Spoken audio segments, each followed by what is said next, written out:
we'll just have a quick review of the flight plan. The weather has actually improved today in Barcelona because initially it was not looking too great.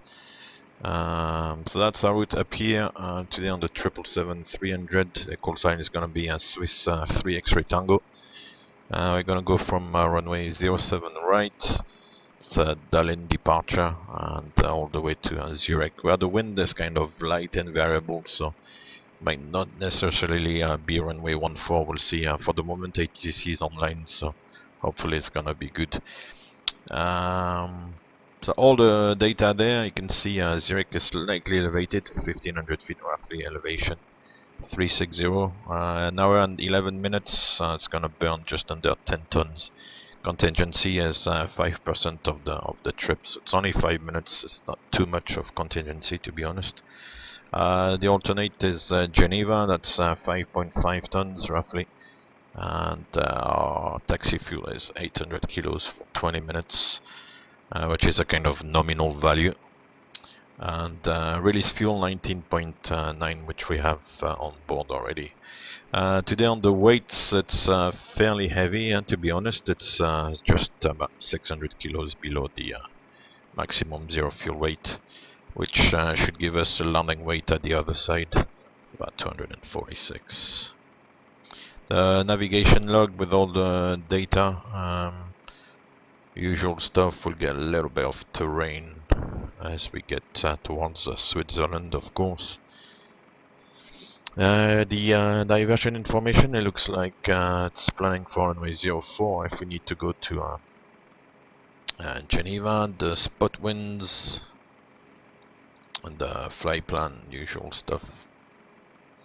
And then for the weather, in Barcelona, kind of northeasterly, there was about a thunderstorm earlier on. Now it looks like in the simulator it's cleared up a little bit.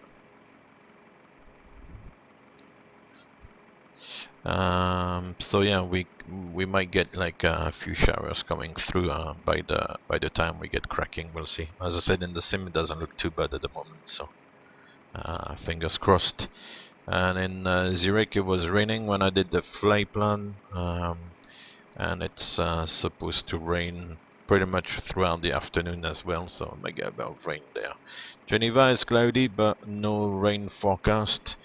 And then the little bit of weather route as well for Marseille, Nice and Lyon on the way, which looks a little bit better. Still a few showers though in some of those places. The profile of the route, obviously, as I said, we've got the Alps. We're flying over the Alps there. Pictorial representation of the route there. Entering France at Dibert, and then here there Moblo, which is the Mont Blanc, and then to Zurich. And then the wind chart, so pretty much a tailwind, as you can see from the arrows there. So that's good. Only 1 hour and 11 minutes planned, so should be relatively quickly. It's about 500 miles. Well, that's that. Quick review. So nothing really to be too concerned about. Pre-flight checklist.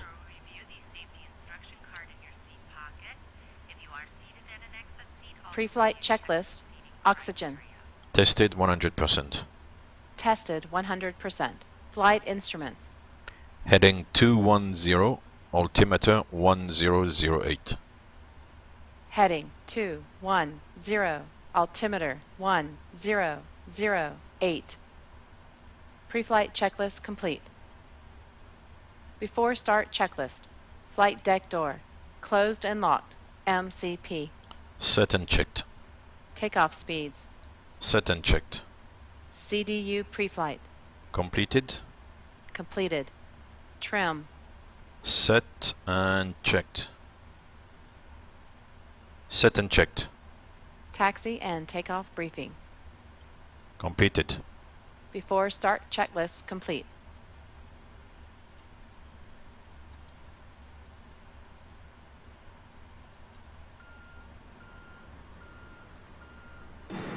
Right, So the jetway is being removed. They are attaching the tug with the tow bar.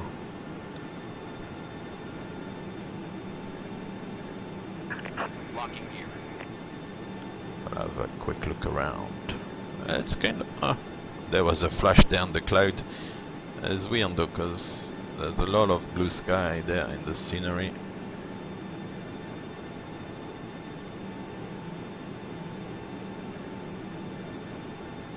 Right, so we'll put the nose to the right and we'll go, mind you there's no traffic there, so we can do it to the left actually.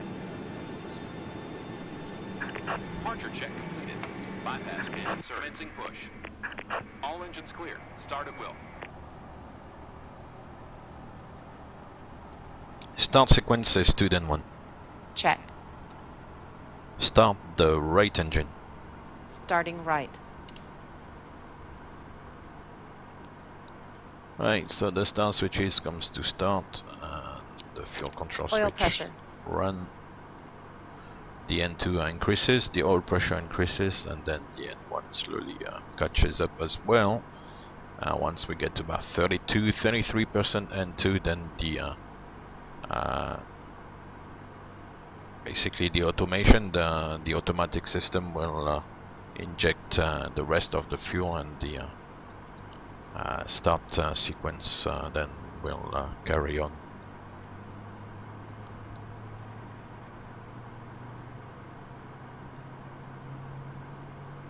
Does the school 1 hour away from you, do they do also a modular, or would you be able to do one license or one rating after the other, start with the PPL and all that stuff, and then would you be able to do that? Start the left engine. Starting left.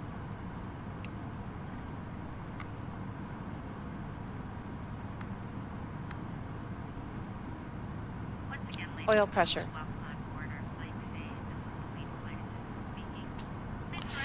Because if you've got a professional school like that about an hour away from where you are, then it's good.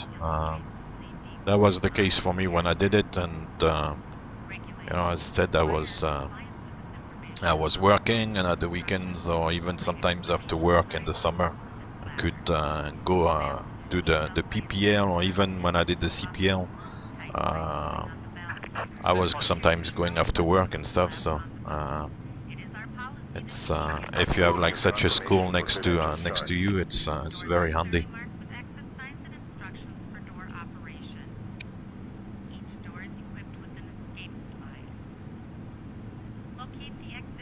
Alright, good start. Flaps 20. Flaps 20.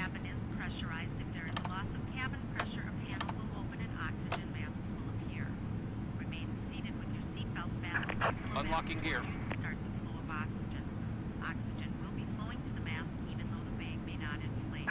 Tow truck disconnected. Bypass pin removed.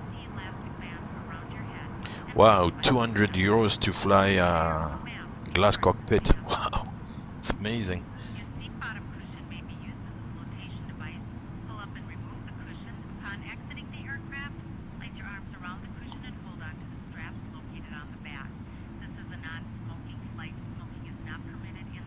Alright, we'll check the flight controls, left, right, okay.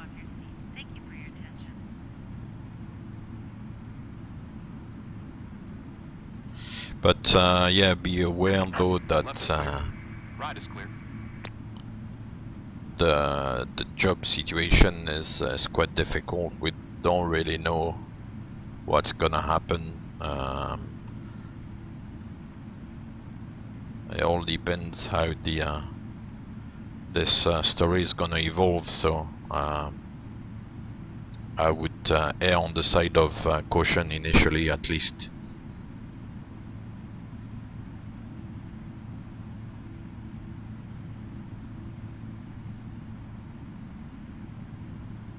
True, it's like your car driving license. Huh? They give you an overall price, and then it's subject to do it in the minimum time. Check the rudders, so good.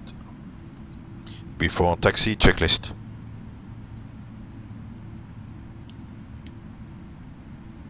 Before taxi checklist.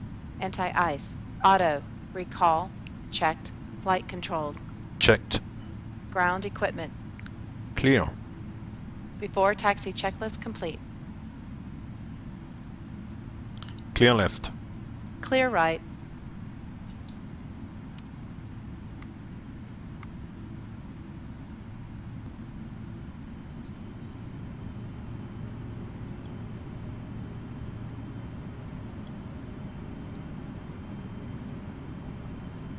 Yeah, the price they will quote you are always kind of the prices for like doing the course in the minimum time. So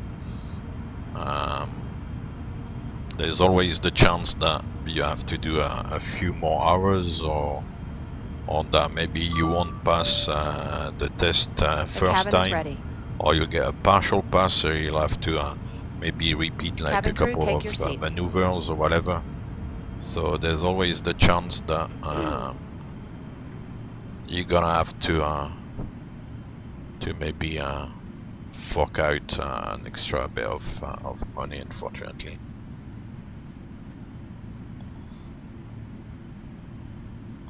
So then there's always the you know, you in the frame of mind of the, you know, the school are trying to make a little bit more money out of you, so they say, oh listen, you know, maybe it'd be good if you do an extra couple of hours to get going.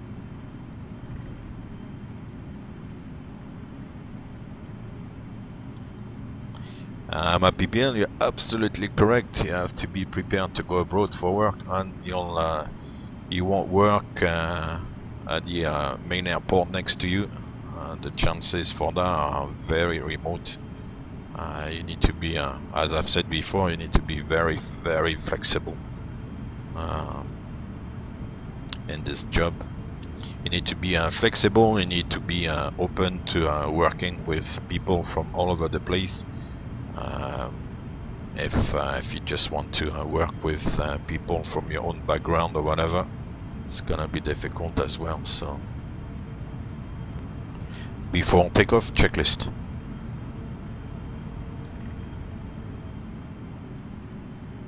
Before takeoff checklist. Before takeoff checklist complete. Checklist complete. Right, so we'll turn right at the end here on Echo 3. Weather has improved, it's not bad.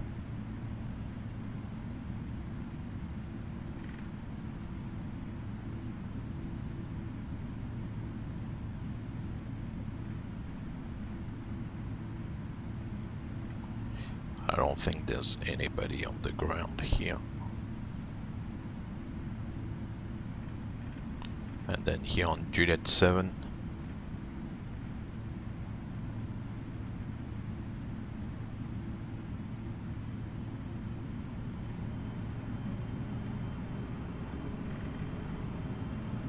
And then we go to Kilo 8.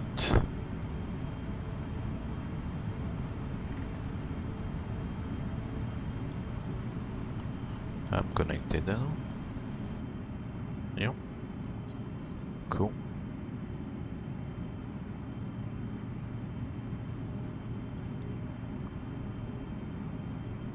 No follow me nonsense today for the moment.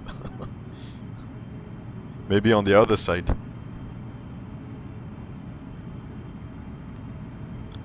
Alright, and then here at the end we'll go to the right.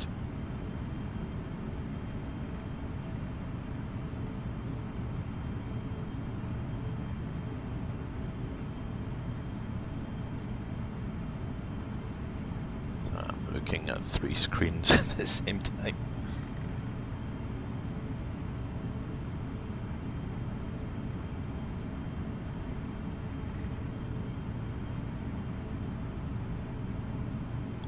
No, there's nobody around. Just make a call maybe on Unicom for the takeoff, and I'll be Right, so the before takeoff checklist is complete. Now got the weather radar displayed. Good.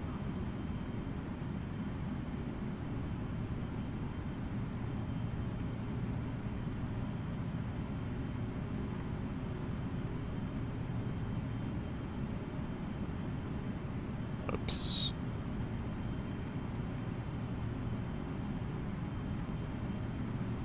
Taxiing like a granny there. 10 knots.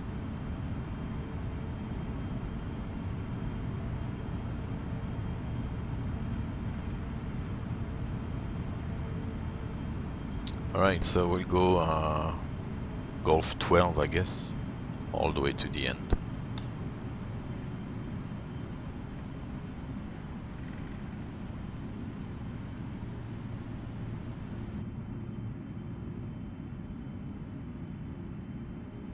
Get rid of the EFB before I forget. Right, so full length. The doors are auto brake RTO, seatbelts on. Good to go. Before takeoff checklist is done. Runway entry procedure. Check. Clear on the approach.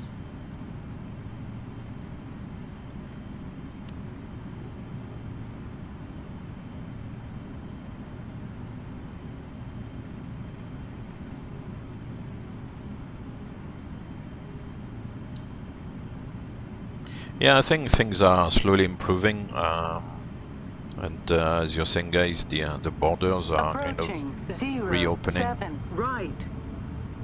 So hopefully, it's gonna keep the same direction. It's gonna keep going like this.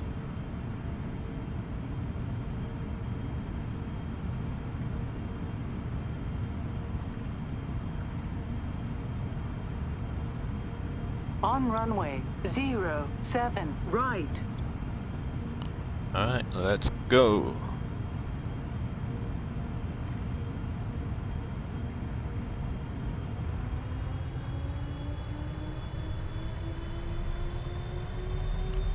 Takeoff. Check. Thrust ref. Check. Thrust set.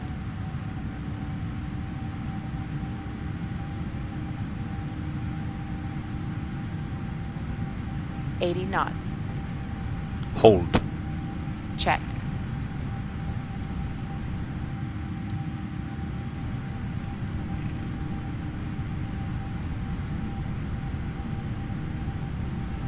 V1. Rotate.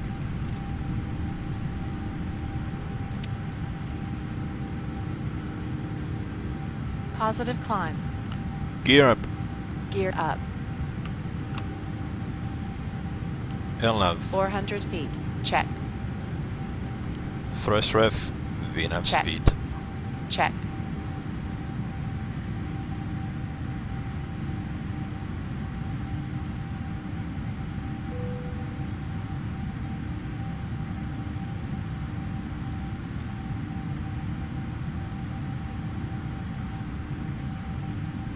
Climb. Autopilot. Check.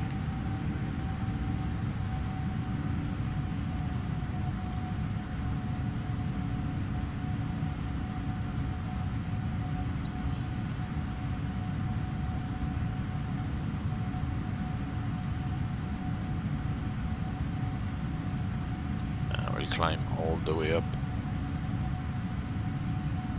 Just need to make 4,000 restriction there.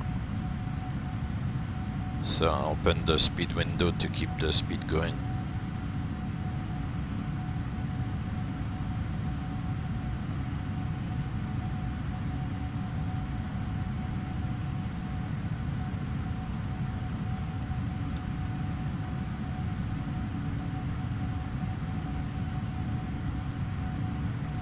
It's just gonna make 4,000 feet actually.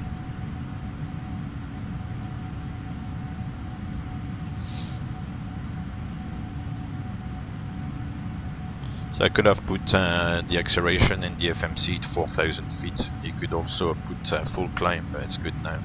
So I'll close the speed window. And now it's gonna lower the nose and try to accelerate.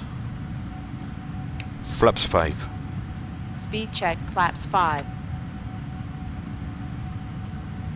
Weather is good there, entering cloud, but there's no major returns on the weather radar.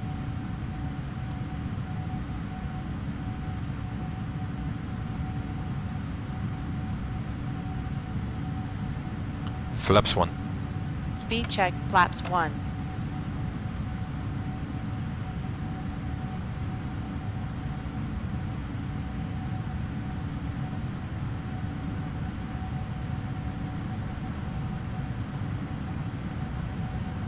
Flaps up.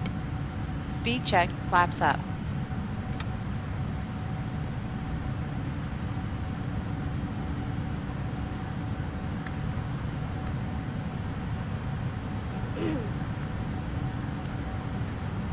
After takeoff, checklist.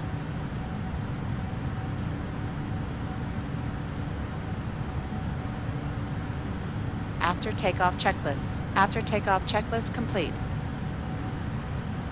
Excellent, here we are. 360 is set already. The transition is 6,000, is it?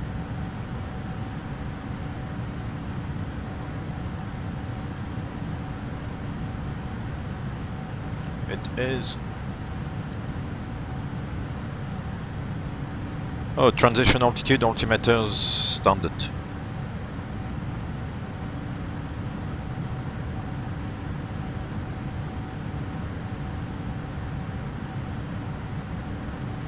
Didn't pick up this, but it doesn't matter. Cool. The weather doesn't look too bad actually. It's a bit of clouds, but it's just a simulation, I guess, as well. Cool. Here we are, en route to Zurich.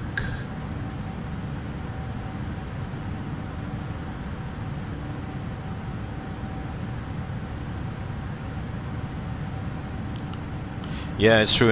Within Europe, there's like different.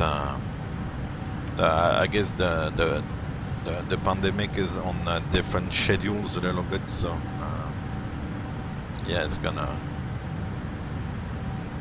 maybe take a few weeks to get everybody on the 10,000 same feet. page.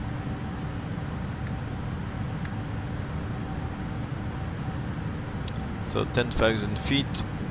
All the lights except the strobes are switched off, or turned off, should I say, up here on the overhead. And seatbelt sign auto. Seatbelt signs auto. And then no major turbulence or anything forecast or expected on the way up, so we can release the passengers. No, there's no age really to get into the flying. I mean, if you're 50, it's maybe a little bit late. To be honest, to kind of try to go into the airlines, you cannot be too old as well. I think maybe 30, 35 is maybe the limit. After that, I think you'll be looked as potential training risk by the airlines. The older you get, the more they think that you're gonna be maybe a little bit slow on the training, or as I said, you're gonna represent some sort of training risk to them, even though you pass your licenses and everything. But yeah, the older you get, then it's maybe not as favorable. But if you're 30, 35, then it's still reasonable.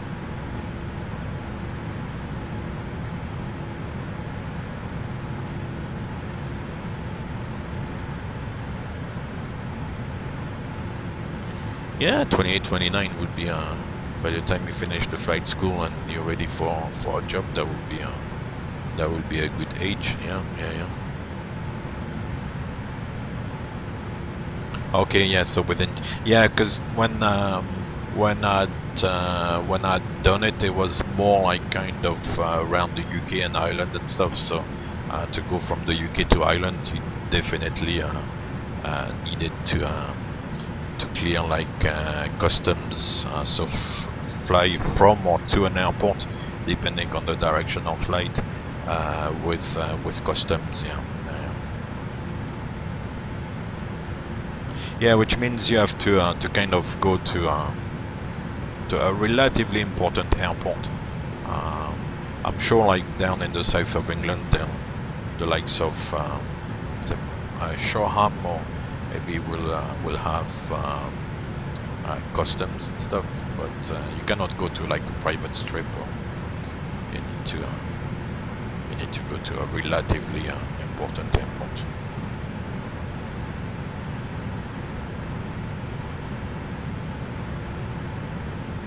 And then you've got the landing fees, indeed. In Europe, the landing fees can be actually quite expensive if you try to go to a big airport. If you, I mean, I'm sure the landing fees at major airports like Charles de Gaulle or like Heathrow or Frankfurt, I don't even know if actually it's allowed to go on with I don't know, with a Cessna 182 or something, to fly to a big airport like that. But I'm sure regardless that the landing fees will be extortionate, which will kind of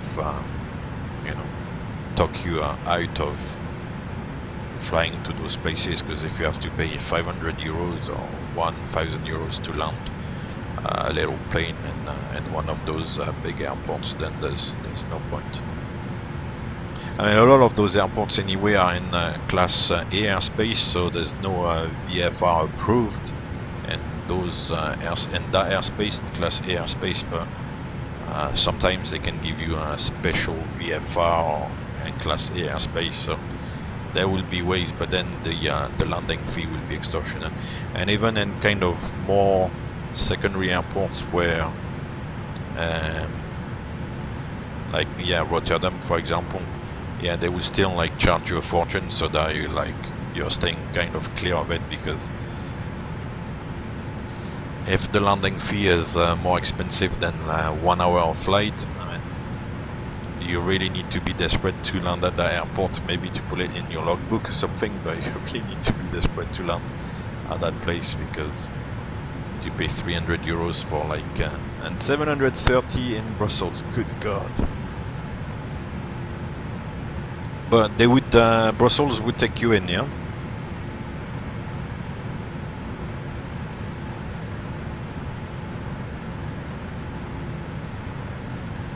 And Amsterdam 620. Wow. So yeah, they take you in. So you're welcome to go. You probably need to arrange a handling agent as well. That's also one of the reasons why the price is shooting up. But yeah, it's the handling, exactly. So I still remember all these things. It's been a while, but yeah, they you're more than welcome to land at the airport, but you're gonna have to fork out like more than 500 euros for the pleasure of doing so. So yeah.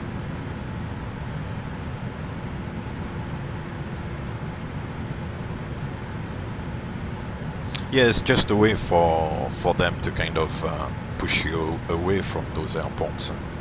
They don't really want like VFR traffic to mingle with commercial airliners. Above all, if it's a little bit of a busy airport, they don't want you to hang around.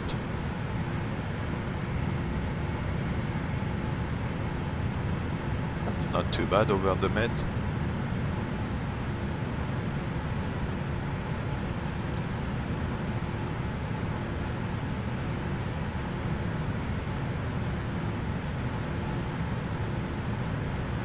Thousand feet to level off. So regardless of how long you stay, you have to pay for 12 hours, is that correct?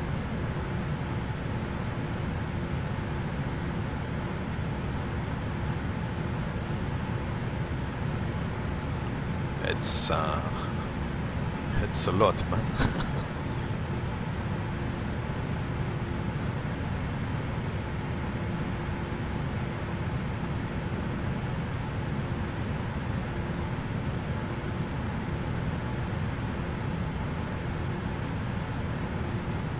Okay, so they will charge you 12 hours. Yeah, the price, you know, as we said, is to keep you, is to push you away from those airports.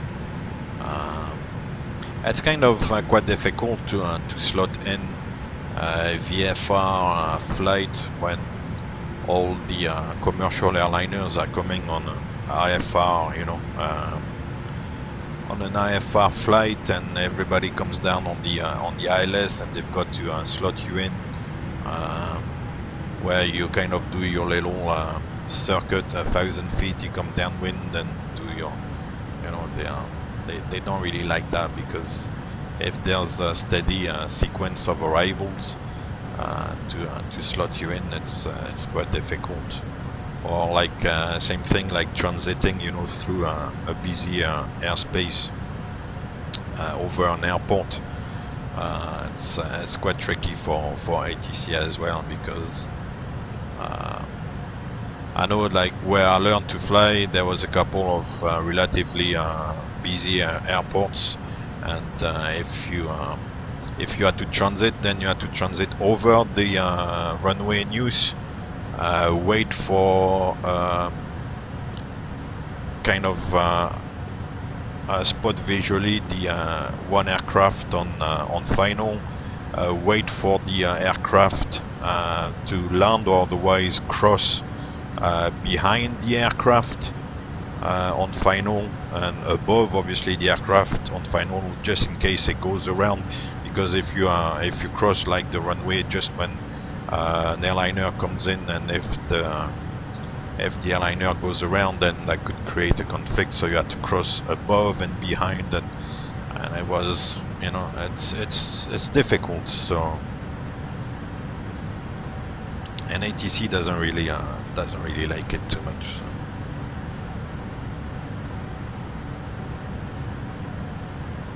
We're gonna go past Marseille there. That looks like Marseille over here, with the big sea lake. Yeah, cool. So it's a short flight actually, it's not very long. Once you cross the Med, you get to the Provence area and the south east of France, and then up towards Switzerland. It's really quick.